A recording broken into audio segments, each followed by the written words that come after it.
చందమామ కథ. మంగలి యుక్తి.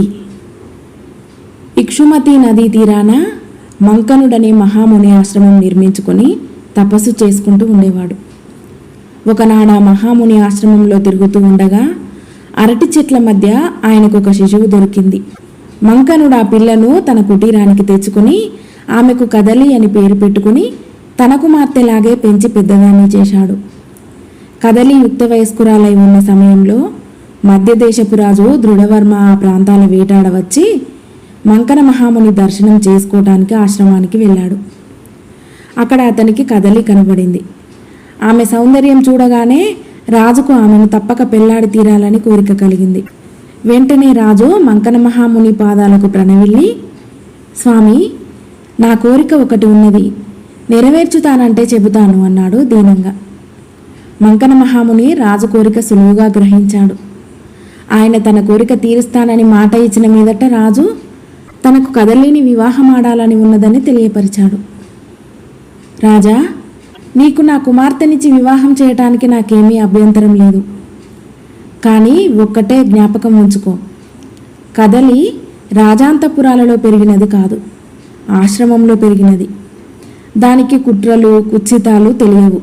నువ్వు దానిని అన్ని వేళలా కంటికి రెప్పలాగా కాపాడుతానంటేనే మీకిద్దరికీ వివాహం చేస్తాను అన్నాడు మంకనుడు.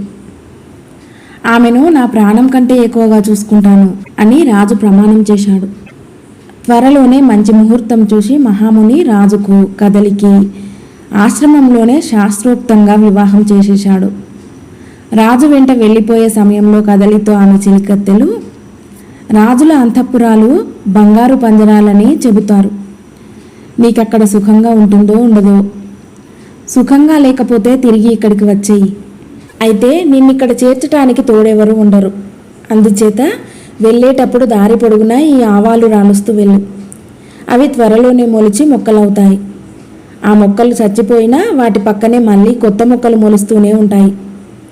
వాటి ఆనవాళ్ళతో నువ్వు ఆశ్రమం చేరుకోవచ్చు అంటూ ఒక ఆవాల మూట కదలికి ఇచ్చారు.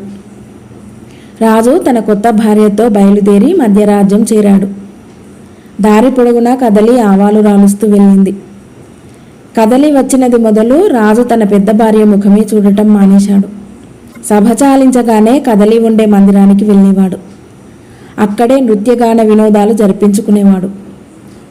అక్కడే భోజన శయనాదులు చేసి తీరిక సమయాల్లో సభకు హాజరయ్యేవాడు. ఇదంతా చూసి పట్టపురానికి పట్టరాని ఆగ్రహం వచ్చింది. ఆమె మంత్రిని పిలిపించి, బాబు, రాజుగారు కొత్త భార్య మోజులో పడి పట్టపురాని నన్ను వదిలిపెట్టేశారు. ఆవిడను తొలగించే సాధనం చూడండి అని కోరింది. ఈ మాటలు విని మంత్రికి చెవులలో సీసం కరిగించిపోసినట్టయింది. ఆయన, అమ్మా, అటువంటి నీచమైన పనులు చేయటానికి సన్యాసినులు బోరడంతమంది ఉన్నారు, నన్నెందుకు అడుగుతారు అన్నాడు. రాణి వెంటనే తన పొరపాటు తెలుసుకొని, రాజ్యాంగానికి సంబంధించిన విషయం కదా అని మీతో చెప్పాను, కానీ కూడని పని అయితే నేను మాత్రం ఎందుకు చేయమంటాను అంటూ పశ్చాత్తాపం అభినయించింది. ఆ తర్వాత పట్టపురాణి తన పరిచారికల ద్వారా ఒక సన్యాసిని రహస్యంగా తన అంతఃపురానికి రప్పించి దానికి అంతులేని ధనమాశ పెట్టి ఏ విధంగానైనా కదలిని హతమార్చే ఉపాయం చూడమన్నది. ఈ సన్యాసిని మందులు మాకులు పెట్టడంలో ఆరితేరినది. పట్టపురాణి ఇస్తానన్న డబ్బుకు ఆశపడి చిన్నరాణిని చంపటానికి మాట ఇచ్చింది. కానీ అంత పని తానై చేస్తే తన పీక మీదికి వస్తుందేమోనని భయపడింది. అందుచేత ఆమె ఆ ఊళ్ళోనే ఉండే ఒక మంగలి వద్దకు పోయి అతని సహాయం కోరింది. చిన్నరాణిని కడతీర్చావా, పెద్దరాణి గారిచ్చే దానిలో సగం నీకిస్తాను అన్నది సన్యాసిని మంగలితో. మంగలి కొంచెం ఆలోచించి, చిన్నరాణిని చంపటం మాటలు కాదు, ఆమె అంటే రాజుకు పంచప్రాణాలును. ఒక ఉపాయం చేయవచ్చు. రాజు చిన్నరాణిని వదిలేసే ఉపాయం చేస్తే పెద్దరాణి తృప్తి పడుతుందేమో కనుక్కో అన్నాడు. సన్యాసిని పెద్దరాణికి ఈ మాట చెప్పింది. చిన్నరాణి ప్రాణాలతో ఉండగా రాజు ఆమెను వదిలిపెట్టడు. అందుచేత చంపేయమన్నాను. రాజు ఆమెను వదిలిపెట్టే పక్షంలో నాకంతకన్నా ఇంకేం కావాలి అన్నది పెద్దరాణి. ఒక రాత్రి మంగలి శ్మశానానికి వెళ్ళి అక్కడ పాతేసిన శవాల తాలూకు పుర్రెలు ఎముకలు కొన్ని తవ్వి మూట కట్టుకు తెచ్చాడు. ఆ మూటని తీసుకొని మంగలి పెద్దరాణి వద్దకు వెళ్ళాడు.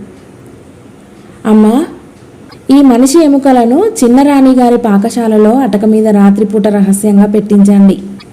ఆ తర్వాత రాజుగారితో చిన్నరాణి గారు పిశాచి అని తెలిసినట్టు చెప్పండి.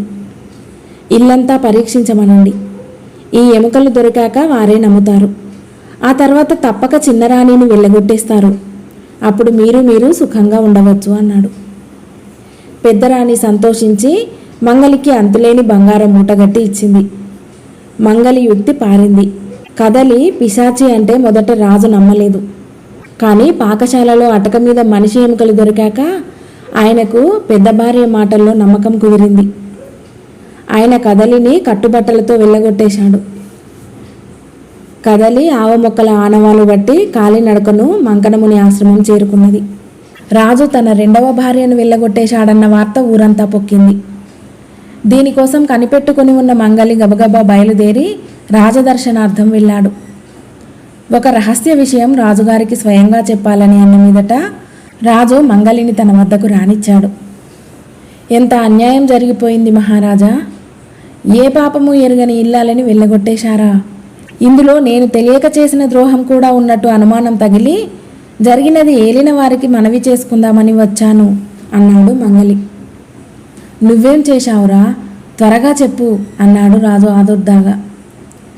2 రోజుల క్రితం పెద్దరాణి గారు నన్ను పిలిచి ఎక్కడన్నా మనిషి ఎముకలుంటే పట్టుకురమ్మన్నారు మహారాజా. సరేనని తెచ్చి ఇచ్చాను.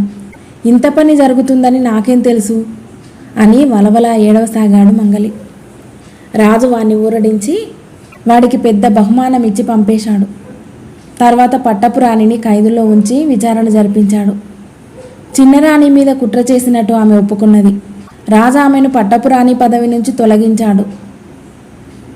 తర్వాత ఆయన మంకన మహాముని ఆశ్రమానికి వెళ్ళి మహామునికి సాష్టాంగపడి కదలికి క్షమాపణ చెప్పుకొని ఆమెను మళ్ళీ తెచ్చుకొని ఆమెను పట్టపు రాణి చేసి ఆమెతో చాలా కాలం సుఖంగా జీవించాడు. కథ సమాప్తం.